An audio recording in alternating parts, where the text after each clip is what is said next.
আসসালামু আলাইকুম। আমি ফাজায়েল আমালর ১ নম্বর যেটা কিতাব ওটার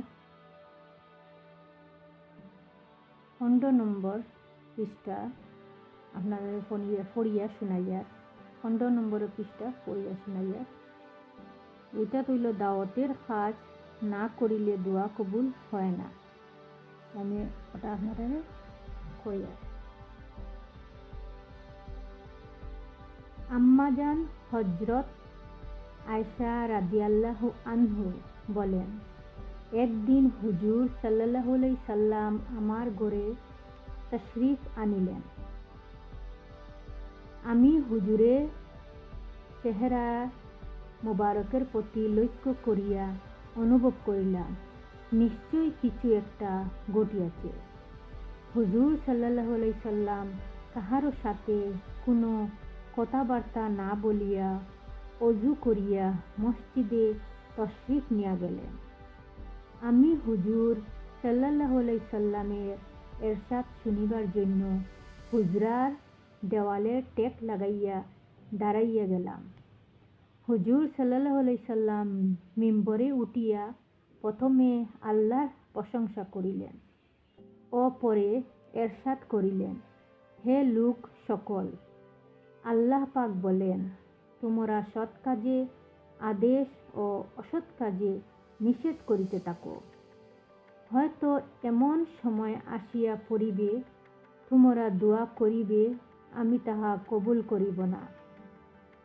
তোমরা সওয়াল করিবে, কিন্তু আমি তাহা পূর্ণ করিব না। আর তোমরা শত্রুর বিরুদ্ধে আমার নিকট সাহায্য প্রার্থনা করিবে, কিন্তু আমি সাহায্য করিব না। হুজুর সাল্লাল্লাহু আলাইহি সাল্লাম এই পর্যন্ত বলিয়া মিম্বর হইতে নামিয়া আসিল। যে সকল লোক দুশমনের মোকাবেলায় দ্বীনের কাজে শিথিলতার উপর জোর দিয়া থাকেন, তারা যেন উক্ত হাদিসের প্রতি একটু লক্ষ্য করেন। কারণ মুসলমানদের সাহায্য ও মদত একমাত্র দ্বীনের মজবুতির উপর নির্ভর করে। বিশিষ্ট বুজুর্গ সাহাবী হযরত আবু দারদা রাদিয়াল্লাহু আনহা বলেন, তোমরা সৎ কাজে আদেশ ও অসৎ কাজে নিষেধ করিতে থাকো, নচেৎ তোমাদের উপর আল্লাহ পাক যে কোনো অত্যাচারীর বাদশাহ নিযুক্ত করিয়া দিবেন। যে আমি ওই লাইন আবার পড়িয়া, নচেৎ তোমাদের উপর আল্লাহ পাক যে কোনো অত্যাচারী বাদশাহ নিযুক্ত করিয়া দিবেন, যে তোমাদের সম্মানিত ব্যক্তিদের সম্মান ও ছোটদের অর্থাৎ গরিব দুঃখীদেরকে স্নেহ করিবে না। এই সময় তোমাদের বুজুর্গগণ দোয়া করিবেন, কিন্তু দোয়া কবুল হইবে না। আর তোমরা ক্ষমা প্রার্থনা করিবে, কিন্তু ক্ষমা করা হইবে না। আল্লাহ পাক অন্য আয়াতে বলেন, হে বিশ্বাসী বান্দাগণ, তোমরা যদি আল্লাহর দ্বীনের সাহায্য করো, তবে আল্লাহ পাকও তোমাদের সাহায্য করিবেন এবং শত্রুর মোকাবেলায় তোমাদিগকে নিরাপদ রাখিবেন।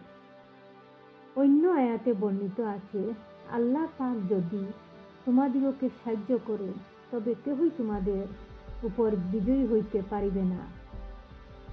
আর যদি তিনি তোমাদের সাহায্য না করেন, তবে আর কে তোমাদের সাহায্য করিতে পারে? মুমিনদের একমাত্র আল্লাহর উপর নির্ভর করা উচিত। তাফসীর দুরুরে মানসুরে বর্ণিত আছে, হুজুর পাক সাল্লাল্লাহু আলাইহি সাল্লাম কসম খাইয়া বলিতেছেন, তোমরা সৎ কাজে আদেশ ও অসৎ কাজে নিষেধ করিতে থাকো, নতুবা আল্লাহ পাক তোমাদের উপর আযাব পাঠাইয়া দিবেন। তৎপর তোমরা প্রার্থনা করিলেও তা অগ্রাহ্য হইয়া যাইবে। এখানে আসিয়া আমরা বুজুর্গ সাহেবান একটু চিন্তা করিয়া দেখুন, আমরা কি পরিমাণে আল্লাহর নাফরমানিতে লিপ্ত রহিয়াছি। তবেই তো বুঝে আসিবে আমাদের সব চেষ্টা কেন ব্যর্থ হইতেছে, আমাদের দোয়া কেন অগ্রাহ্য হইতেছে। আমরা উন্নতির বীজ বপন করিতেছি না অবনতি। আশা করি আপনারা আমার এই যেটা আমি পড়েছি আপনারা বুঝতে পারছেন। আজকের জন্য এখানে বিদায় নিলাম। আসসালামু আলাইকুম রহমতুল্লাহি ওয়া বারাকাতুহু।